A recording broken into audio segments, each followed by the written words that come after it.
Buenos dias, amigo. Hola, my good friend. Welcome to 50-Minute Inferno. My name is Jacob. I'm drinking a cup of cold tea. I am still unemployed, against my will, and I am still sitting in a room full of knickknacks accumulated from an old woman's life, and I would like this to no longer be the case. I would like these things to change. Um, and I'm making efforts for that to occur, which I sort of then ask myself, should I just go get some cruddy job wages, or do I keep holding out for a longer term job somewhere? But I don't know. Most this year I was doing wage stuff, so it's sort of like I've already been doing it. I'm actually trying to make the change out of it. So it's not like I haven't been holding down wage jobs, whatever. But yeah, so I'm unhappy. I'm deeply miserable, and I am watching the hurricane make landfall in Florida, which has brought some some meaning to my life again. Watching this giant swirling vortex of wind and rain uh, approach land, and I'm not saying I'm overjoyed, just like when you get a report of an active shooter, on the news. It's not like you're happy about it. You're not like, yay! But all that pocket of misery and pain and suffering and meaninglessness of your life, it gains a new dimension. You're sitting there, you wake up in your apartment with your dog, and you're tired, and you make a cup of coffee. And if you knew how to make coffee better, you'd make good coffee. But you buy the expensive coffee, and still you don't like it.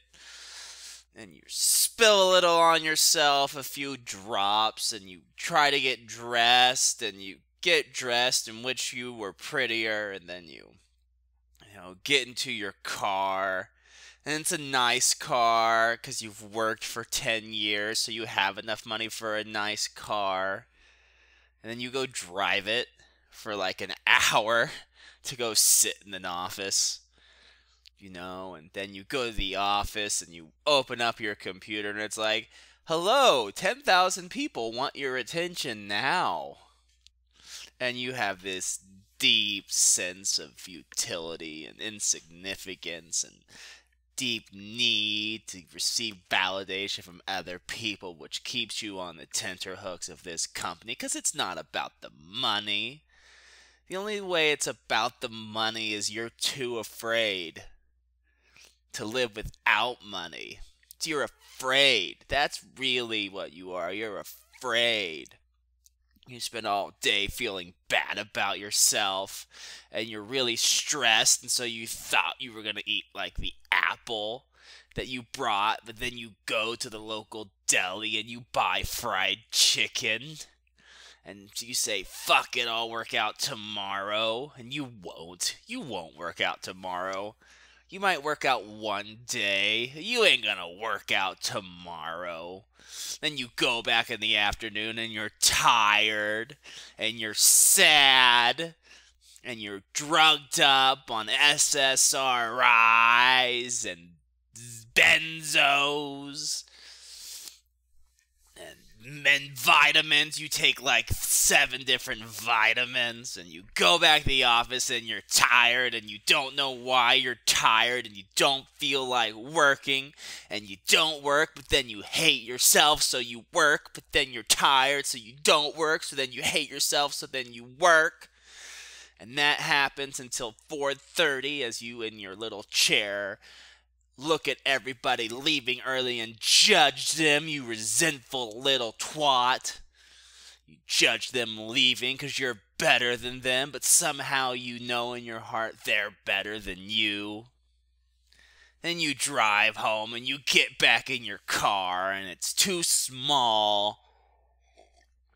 And you turn on the radio and you hear all the songs before. And then you get a report of an active shooter. An active shooter! An active shooter in Virginia? No way! Because that's what active shooters are to us in America. They are bring the war home. They help people who are dead inside feel like they're not dead inside.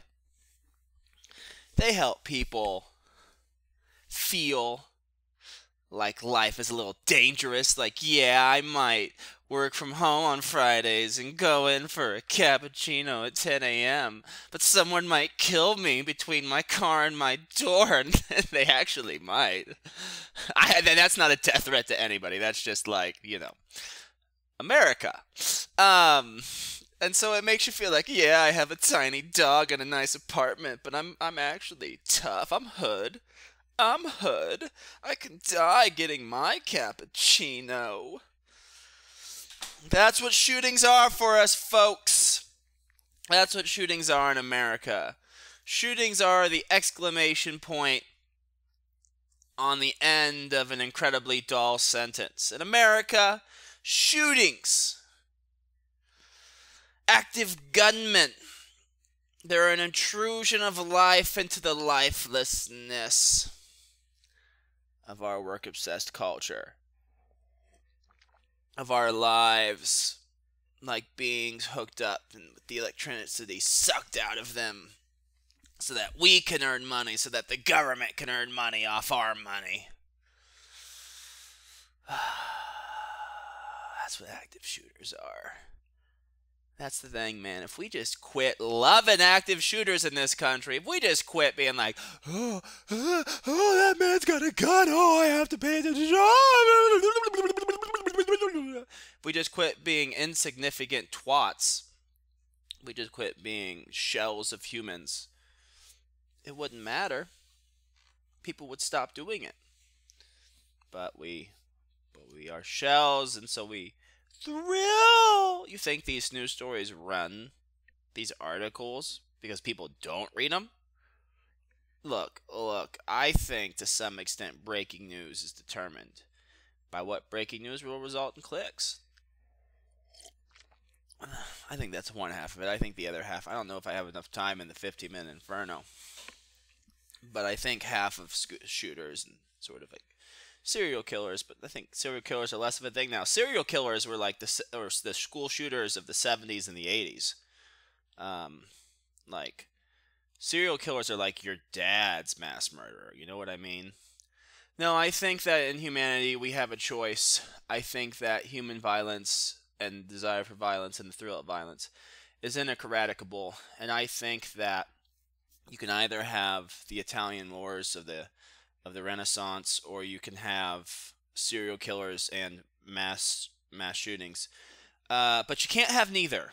You can't have neither. And if you try to do self-righteous, and it's mostly Christians do it, but self-righteous suburbanite, shoving people in boxes,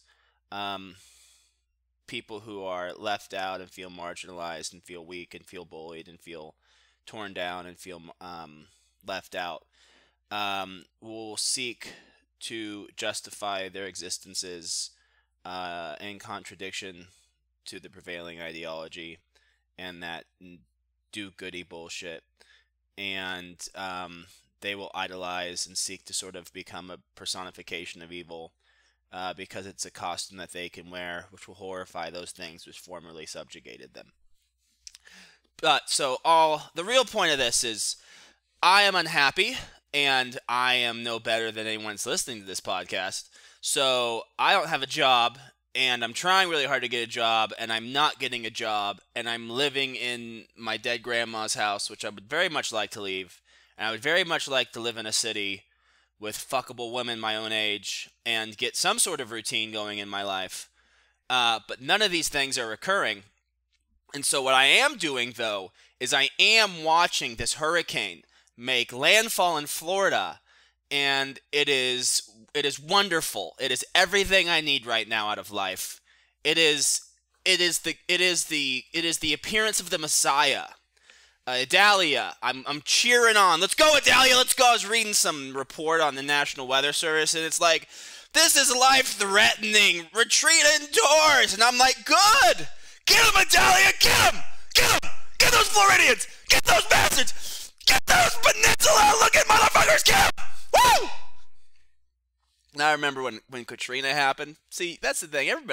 Most people don't probably realize, like, when Katrina happened, Katrina was hyped up. And it was really disappointing in the first few days after Katrina, because we thought, oh, Katrina's going to wipe out half a state, and then it, like, kind of petered out. And we were all like, I remember, I don't want to say who it was. I remember somebody with me watching news, they were, like, actually disappointed. And then, like, this mingled horror, but also thrill and fascination when the levee started to break and the real destruction started. Like, we finally got, like, edging disaster. Like, edging disaster. Like, like we had to wait. We had to wait. We had to wait for the orgasm of human suffering. But once we got it, it was glorious! There were people on rooftops, and they were in boats! And they were being airlifted out, and they were getting raped. Well, rape is a little bit much for spectator tragedy. That sort of kills the thrill of it. But the people on roofs and in boats and starving, that's good for bringing meaning and savor to your savorless and meaningless life. Savorless and meaningless life. So get them. I'm disappointed it's only a category 2. It was a 4 overnight. A 4! A 4! It was really gonna get them. Oh, wow, you gonna have one less Winn-Dixie in the United States? One less Culver's? Maybe a Publix is gonna get a little flooded. Some people are gonna have to take the interstate to get to work for the next couple of days. Give me a fucking break. Jesus, we have fucking tornado fucking storms in this part of the country every goddamn week for 6 months out of the year. You don't hear one fucking news story about it. And then you get a landfall. 35-mile-an-hour winds is what I read. The eye of the storm is going to have 35-mile-an-hour winds. Give me a fucking break! I had 50-mile-an-hour winds coming across my property 3 days ago, blew over limbs. I didn't get a fucking news story! Where's my story? Jacob Yurok, famed local representative of Ramona, Kansas, suffers 50-mile-an-hour wind surge. Where's my National Weather Service warning, bitch? I remember fucking when the fucking Canadian wildfire thing was in New York. Oh, the wildfire! Oh! You know who's in a warning today about the air? Nebraska. You know who's talking about Nebraska? Nobody. You know who ever talks about Nebraska? Nobody. Not that they should. It's Nebraska. But still, it's got to be one thing to be sort of an underappreciated, underrepresented Midwestern state. But then it's got to be another thing to be like Nebraska or Iowa and be like a state that the other underrepresented states shit on. It's like Nebraska is the Midwest of the Midwest.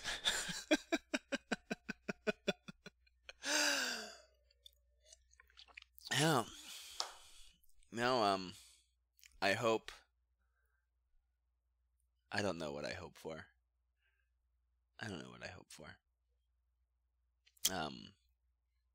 I hope there's enough human destruction and destruction of property that it's thrilling and exciting, but not so much that I feel guilty for the content. All right, that's 15. Ciao.